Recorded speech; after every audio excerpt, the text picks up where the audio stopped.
તો હાલો મિત્રો, કેમ છો?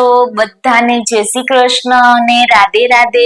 તો સ્વાગત છે તમારું મારી યુટ્યુબ ચેનલ શ્રદ્ધા લાઈફસ્ટાઈલમાં. તો આજે આપણે જોવાનું છે કે શ્રાવણ મહિના દરમિયાન આપણે કઈ રીતના ચાટ કરીએ જેથી આપણો વજન આરામથી ઘટે.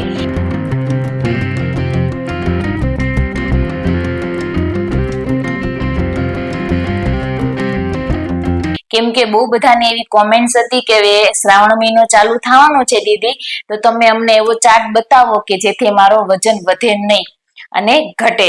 આપણે થાય એવું કે જયારે આપણે વ્રત કરતા હોઈએ ને તે આપણે એવું થાય કે આપણે રોટલી શાક નથી ખાતા કે એવું કોઈ હેવી નથી ખાતા, ભાત નથી ખાતા, તો આપણે કોઈ પણ વસ્તુ ખાશું ને ફરાળમાં તો આપણે ચાલશે, આપણો વજન તો આરામથી ઘટતો જશે. પણ એવું ન થાય. અને બીજી એક વાત કહી દઉં કે શરૂઆતમાં તે કે જે ડિસ્ક્રિપ્શન આપેલી છે એમાં મારા બધા વિડીયોની લિંક આપેલી છે, જે મારા વોટ્સઅપ ચેનલની પણ લિંક છે, જેમાં તમે જઈને જોડાઈ શકો છો, જેમાં હું યુટ્યુબમાં આવતા વિડીયોની બધી લિંક એમાં શેર કરું છું, જેથી તમને ટાઈમસર મળતી રહે. તમે કોઈ કારણસર આધાર જોબમાં હોય કે કોઈ કામમાં લાગેલા હોય તો તમને લિંક મળી જાય તો તમે આરામથી વિડીયો જોઈ શકો, એટલા માટે ચૂકાઈ ન જાય એટલા માટે. બરાબર છે. અને હા મિત્રો, જો તમે નવા હોય તો મારી ચેનલને સબસ્ક્રાઇબ કરવાનું ભૂલતા નહીં અને શેર પણ કરજો, જે લોકો શ્રાવણ મહિનો રહી અને વજન ઘટાડવા માંગે છે ને એના માટે. તો પેલી વાત કે તમારો પ્રશ્ન એવો છે કે અમારે શ્રાવણ મહિનો રહેવો છે અને મારે વજન પણ ઘટાડવો છે. બરાબર. તો હવે તમારે એટલું સમજી લેવાનું કે જો તમે શ્રાવણ મહિનો વજન ઘટાડવા માટે રહેવા માંગો છો ને તો તમારે છે ને થોડુંક ખાવાનું મૂકવું પડશે, જેમ કે તળેલી વેફર છે, ફરારી ચેવડો છે, મતલબ ઘરની વેફર તળેલી છે અને બહારના પેકેટ છે, ભૂખ લાગે ત્યારે સિંગ છે, એવી બધી વસ્તુ નોર્મલી આપણે કોઈ જાતની લેવાની નથી, તો જ તમારો વજન ઘટશે. નકર થાય કેવું ઉપવાસમાં કે આપણે બપોરે જમ્યા હોય પછી ભૂખ લાગે આપણને એટલે આપણે વેફર ખાઈ લઈએ, ફરારી ચેવડો ખાઈ લઈએ, આપણને તો એમ થાય કે ભાઈ અમે તો ઉપવાસ કરીએ છીએ તો આ ખાય તો મારું થોડું વજન વધે. પણ એવું નથી હોતું.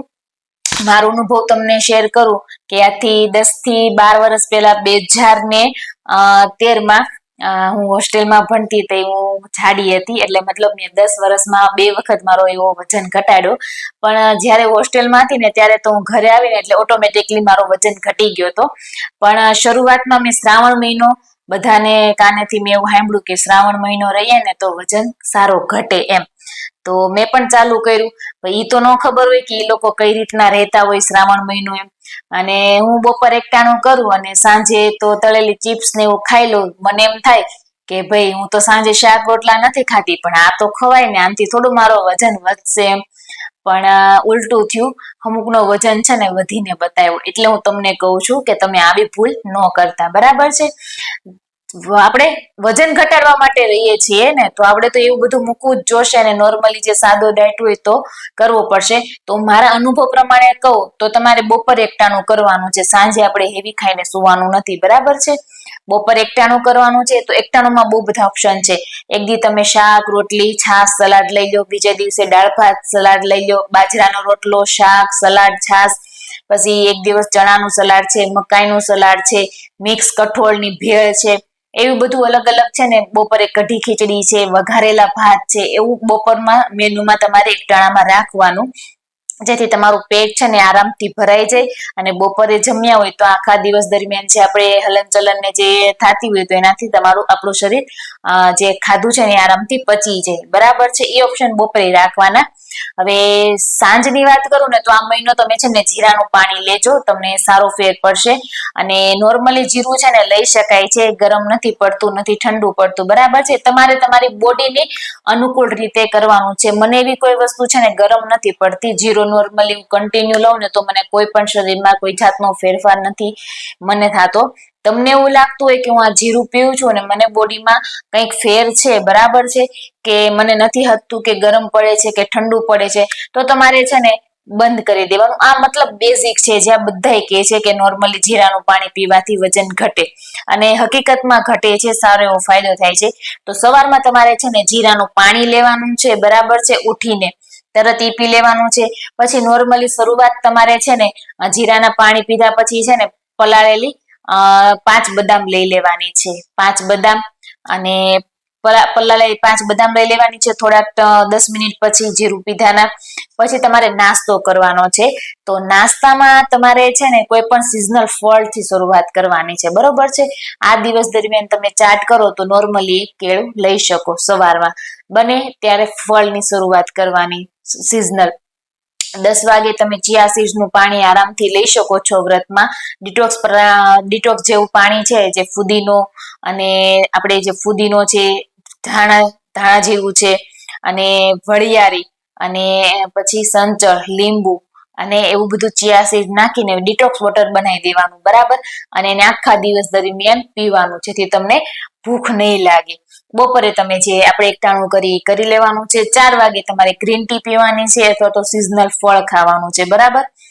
ગ્રીન ટી પણ તમે લઈ શકો જો પીવું હોય ને તો, અને સિઝનલ ફળ પણ ખાઈ શકો.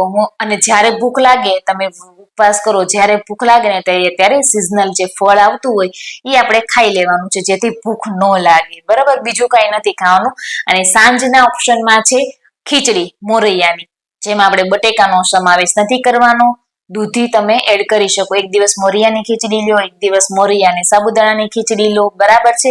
હવે એ 2 ખીચડી છે ને જીરો ઓઇલમાં પણ બહુ મસ્ત બને છે, જેનો વિડીયો હું તમને છે ને અલગથી બતાવીશ. કે આપણે રહ્યા હોય વ્રતમાં તો આપણે હળવો નાસ્તો કે હળવો જે સાંજનો ખોરાક છે ને, એમાં જે ઓપ્શન છે ને હું તમને કરીને બતાવીશ કે એમાં તમે શું લઈ શકો ને તે, બરાબર છે.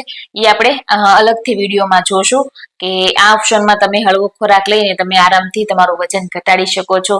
સાંજે સુવા ટાઈમે તમારે નોર્મલી સતત ગરમ પાણી પીવાનું છે કન્ટિન્યુ, બરાબર છે.